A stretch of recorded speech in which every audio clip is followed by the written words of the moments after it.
Assalamualaikum warahmatullahi wabarakatuh. Alhamdulillahirabbil alamin wassalatu wassalamu ala asyrofil mursalin sayyidina Muhammadin wa ala alihi wa sahbihi ajma'in, amma ba'du. Qala al-mu'allifu rahimahullahu ta'ala wa nafa'ana bihi wa bi'ulumihi fid dharain amin.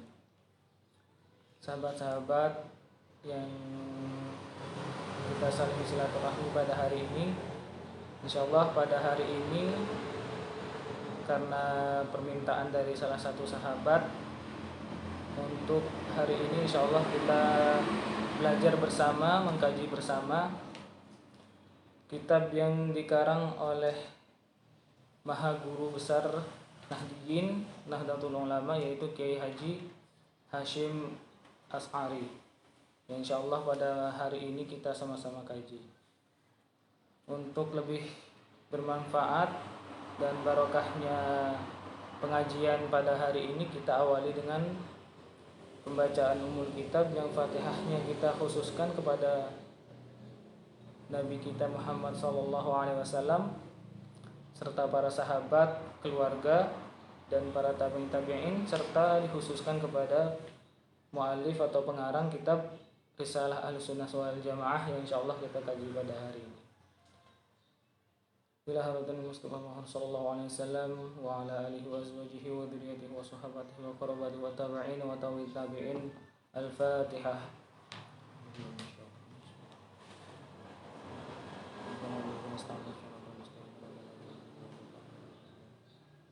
Wa khususan ila mu'allif al-kutub Ar-Risalah Ahlussunnah wal Jamaah Kiai Haji Hasyim Asy'ari. Al-Fatihah.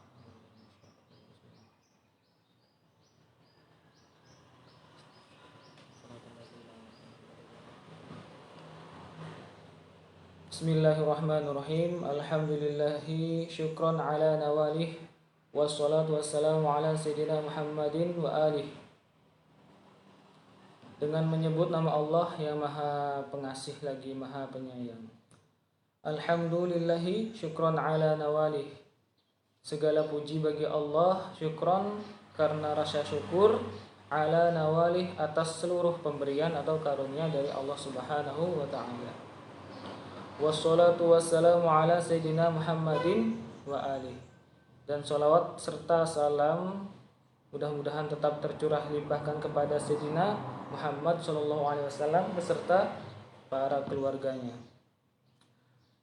Di sini para ulama biasanya ketika mengarang kitab, mulai dari tradisi ulama salaf, kholaf, dan ulama masa kini yang modern, biasanya mengarang kitab itu pasti diawali dengan rasa syukur kepada Allah dengan mengucap hamdalah atau pujian kepada Allah Subhanahu wa taala. Yang sebenarnya pujian itu hakikatnya milik Allah Subhanahu wa taala. Walaupun pujian itu sebenarnya ada 3 macam. Pujian yang pertama, pujian dari Khalik kepada Khalik, yaitu pujian Allah kepada Allah itu sendiri. Jadi Allah di dalam Al-Quran sering memuji diri Allah sendiri dengan kata-kata yang indah di dalam Al-Quran. Pujian yang kedua, Allah memuji kepada makhluknya, Khalik ila makhluk. Pujian Allah kepada makhluknya. Ini biasanya ditujukan kepada baginda Nabi, orang-orang soleh, dan orang-orang yang memiliki keluasan ilmu. Itu biasanya. Kemudian pujian yang ketiga biasanya arahnya dari makhluk kepada makhluk. Jadi pujian itu bisa dari ciptaan Allah kepada ciptaan yang lain. Kita mengatakan bahwa dia pintar, dia ganteng, dia cantik, itu adalah pujian juga dari makhluk kepada makhluk. Maka semua pujian yang tadi dijelaskan sebenarnya bermuara pada satu tujuan, yaitu Allah Subhanahu wa taala. Jadi pujian kita kepada makhluk atau pujian Allah kepada makhluk itu adalah hakikatnya sebenarnya semua kembali kepada Allah. Pujian itu semuanya kembali kepada Allah Subhanahu wa taala.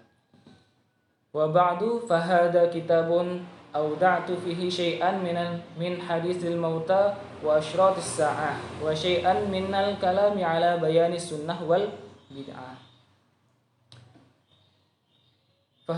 Fahada kitabun, maka ini adalah kitab awda'tu fihi syai'an min haditsil mauta, yang aku karang yang penjelasannya sedikit tentang haditsil mauta, hadis tentang kematian.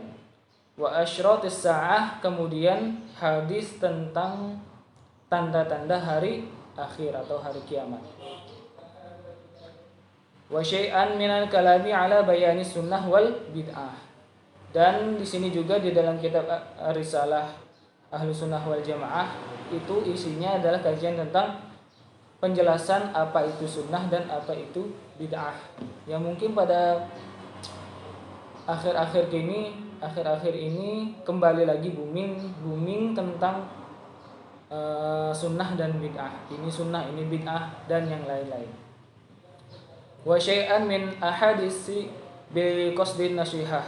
Kemudian berisi tentang hadis tentang yang bertujuan tentang nasihat kepada sesama hamba Allah. Wa ilallahil karim amudu akufa al-ibtihal. Dan kepada Allah Subhanahu wa taala yang maha mulia amudu, kata Syekh Kiai Haji Hasyim Asy'ari mengungkapkan berdoa amudu akufa al-ibtihali,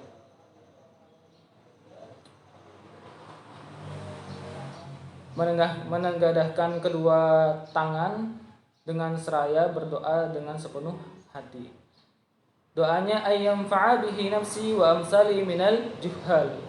Mudah-mudahan dengan tulisanku ini dari Syekh Kiai Haji Hasyim Asy'ari bermanfaat nafsi kepada diriku, kata beliau, wa amsali dan kepada orang-orang yang sama sepertiku, minal juhali, yaitu orang-orang awam. Jadi mudah-mudahan kitab ini bukan hanya bermanfaat pada diri beliau Kiai Haji Hasyim Asy'ari, tapi juga bermanfaat pada diri kita yang belajar, yang masih dalam ukuran tingkatan orang awam. Wa yaj'ala amali khalisan liwajhil karim, dan mudah-mudahan Allah menjadikan amalku khalisan, itu ikhlas murni, liwajhil karim, untuk mengharap keridhaan Allah yang maha mulia. Innahu jawadur raufur rahim, sesungguhnya Allah maha pemberi karunia, raufun lagi maha penyayang, pengasih, rahimun pun maha pengasih dan penyayang. Wahada awani syuru'i fil maqsudi bi'aunil malikil ma'bud, dan ini merupakan wadah atau sarana untuk memulai pelajaran yang dimaksud bi'aunil malikil ma'bud, dengan pertolongan Allah yang maha kuasa lagi maha yang disembah. Inilah beberapa kalimat pembuka dari Kiai Haji Hasyim Asy'ari. Di dalam kitab ini yang pertama kali dijelaskan adalah tentang penjelasan apa itu sunnah dan apa itu bid'ah, yang pada akhir-akhir ini memang sering kali lagi dibuka apa itu sunnah, apa itu bid'ah. Sering di antara kalangan kita sering bahkan membid'ahkan orang yang padahal belum tentu melakukan hal yang bertentangan dengan syariat itu sendiri.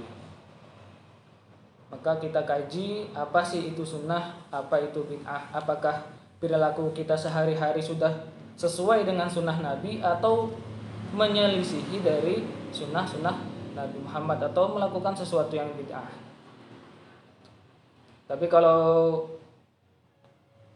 insya Allah sudah ikut thariqahnya NU, thariqah Nahdlatul Ulama, apa yang kita lakukan berupa amaliyah kita sehari-hari, mulai dari bangun, tidur sampai tidur lagi, insya Allah tidak akan terlepas dari sunnah Nabi Muhammad SAW. Jadi jangan khawatir, jangan terprovokasi dari orang-orang yang di luar kita yang sering mengatakan bahwa amalan NU kebanyakan adalah amalan bid'ah. Padahal itu sudah ada tuntunan dan dasarnya sendiri. Maka itu kita kaji bersama. Faslun fi bayani sunnati wal bid'ati. Sekarang tentang menjelaskan apa penjelasan sunnah dan penjelasan bid'ah. As-sunnatu bid-dhammi wat tasydidi. Biasanya kalau ulama menjelaskan, sebelum menjelaskan apa itu sunnah, apa itu bid'ah, biasanya secara bahasa dulu dibahas. Apa itu sunnah, apa itu bid'ah.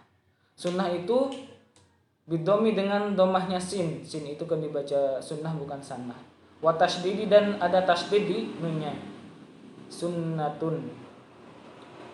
Kama qala Abul Baqa fi kulliyatihi, sebagaimana perkataan Imam Abul Baqa di dalam kitabnya, kitab Kulliyat. Jadi Imam Abul Baqa mendefinisikan atau menjelaskan lafaz sunnah yang diikuti oleh Kiai Haji Hasyim Asy'ari. Lughatan menurut bahasa, jadi secara bahasa arti dari sunnah itu at-thariqah, yaitu thariqah. Thariqah itu apa? Jalan. Jalan menuju sesuatu itu namanya sunnah. Walau ghaira mardiyatin, sekalipun jalan itu tidak diridhoi, tidak direlakan oleh Allah Subhanahu wa taala. Baik itu jalan baik atau jalan buruk, kalau itu menurut bahasa yaitu sunnah. Jalan ke Seririt, jalan ke Gilimanuk itu namanya juga sunnah. Jadi ada jalan baik, ada juga jalan buruk, itu sama-sama sunnah. Berdasarkan hadis Nabi Sallallahu alaihi wasallam, man sanna sunnatan hasanatan, ada juga man sanna sunnatan sayyi'atan. Jadi ada sunnah hasanah, ada sunnah sayyi'ah. Ada jalan baik, ada jalan buruk, sama-sama sunnah. Itu di dalam bahasa, menurut bahasa. Tapi menurut syariat, antara sunnah dan sunnah sayyi'ah dengan sunnah hasanah itu beda. Man sanna sunnatan hasanatan falahu ajruha wa ajruman amila ba'dahu min ghaira ayangkusu min ujurihim. Kata hadis Nabi, siapa yang melakukan sunnah hasanah atau jalan baik, tradisi baik, mempelopori suatu kebaikan pertama kali, akan mendapatkan pahala seperti orang yang melakukan pertama kali.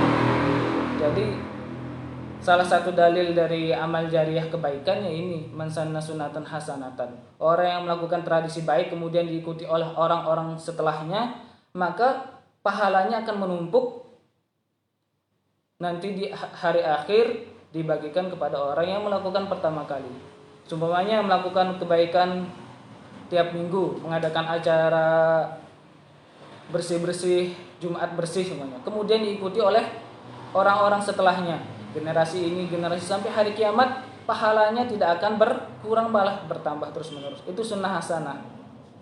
Sunnah sayyi'ah seperti itu juga. Kalau melakukan tradisi buruk di suatu masyarakat, di suatu kampung, kemudian diikuti oleh orang-orang setelahnya, karena itu sunnah sayyi'ah, maka itu adalah nilainya buruk, alias dapat dosa. Kemudian kalau diikuti oleh masyarakat setelahnya, generasi setelahnya, maka sunnah itu menjadi sunnah yang terus-menerus mendapatkan dosa sampai hari akhir.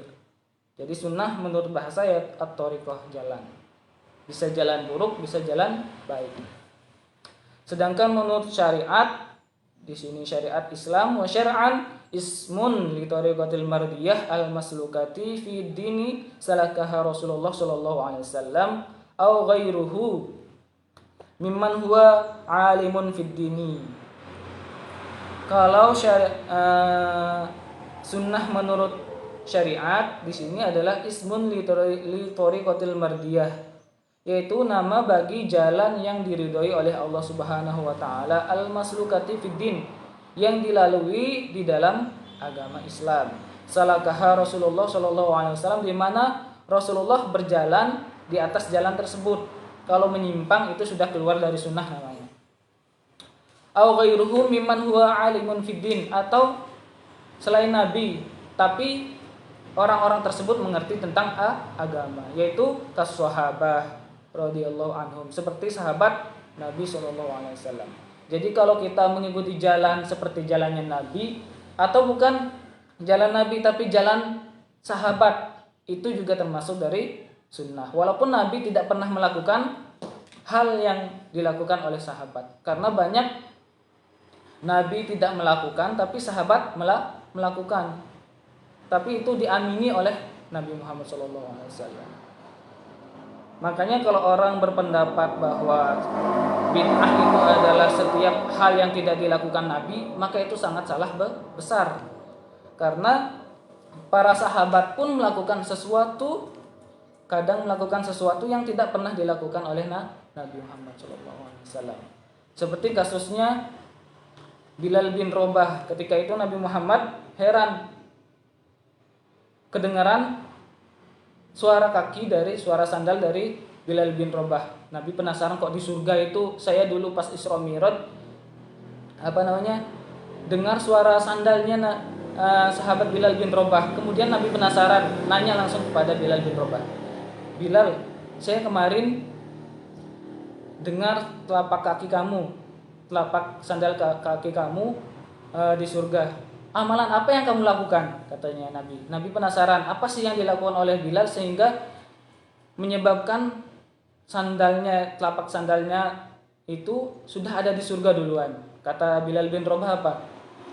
Nabi, setelah saya wudhu dengan sempurna, saya tidak pernah meninggalkan sholat 2 rakaat. Jadi sholat sunnah setelah wudhu. Nabi itu tidak pernah melakukan sholat sunnah setelah wudhu, tapi yang melakukan adalah Bilal bin Rabah. Kalau seandainya Nabi tidak pernah bertanya hal tersebut, maka Bilal diam-diam saja.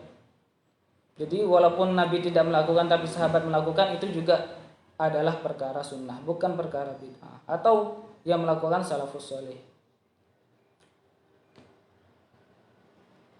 Hadis Nabi liqaulihi sallallahu alaihi wasallam, "Alaikum bisunnati wa sunnati khulafair rasyidin." Hendaklah kamu berpegang teguh pada sunnahku, jalanku, wa sunnati khulafair rasyidin, dan jalan para khulafah ar-rasyidin, para sahabat dan khulafah rasyidin, Abu Bakar, Umar, Utsman, Ali.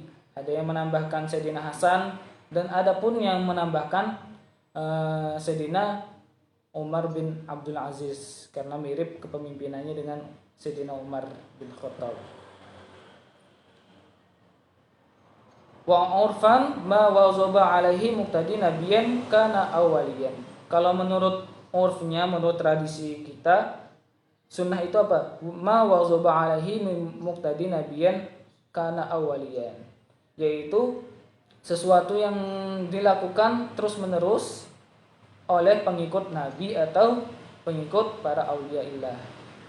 Jadi kalau kita sudah berpegang pada apa yang dilakukan Nabi atau sahabat atau para wali Allah, insya Allah sudah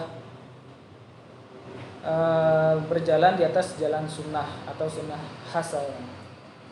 Wasunniyu, adapun sunni, kita sering dengar istilah sunni. Sunni itu apa? Mansubun ila sunnah, yaitu dinisbatkan dengan lafaz sunnah. Jadi sunnah itu perbuatannya, kalau sunni itu orang yang melakukan sunnah. Maka di dalam istilah orang timur atau orang Arab di sana ada istilah sunni, ada bid'i. Sunni pelaku sunnah, orang yang melakukan sunnah, atau bid'i orang yang melakukan bid'ah. Ada sunni, ada syi'i, orang syiah, orang sunnah. Hudifa at-ta'u linisbati, dihapus taknya karena nisbat. Sunnatun dihapus taknya, kemudian ditambahin ya nisbat, sunniyun. Itu dari kajian bahasa.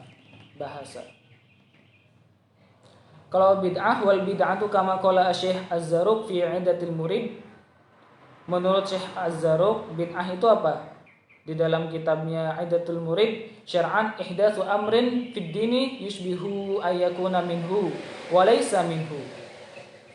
Kalau bid'ah menurut Imam Az-Zarruq yang dikutip oleh Kiai Hasyim Asy'ari, yaitu ihdatsu amrin, mengada-ngada sesuatu atau melakukan hal yang baru, fid dini, yang berhubungan dengan agama, di dalam agama, yushbihu ayyakuna minhu, yang menyerupai agama, yang menyerupai ibadah, walaysa minhu, padahal hal itu bukan ibadah. Contohnya apa? Sujud tanpa ada alasan tertentu. Sujud itu kan termasuk ibadah. Tapi kalau nggak ada apa-apa kita tiba-tiba sujud, maka itu yang dimaksud dengan bid'ah. Sujud tanpa ada sebab atau ada ayat hadis tertentu, kita tiba-tiba sujud, yang sujud itu diniatkan untuk ibadah kepada Allah, itu namanya bid'ah karena mengada-ngada sesuatu. Padahal sujud itu boleh dilakukan atau harus dilakukan jikalau ada hadis atau ayat Al-Quran yang memerintahkan. Kalau gak ada perintah untuk sujud, ya kita gak boleh sujud.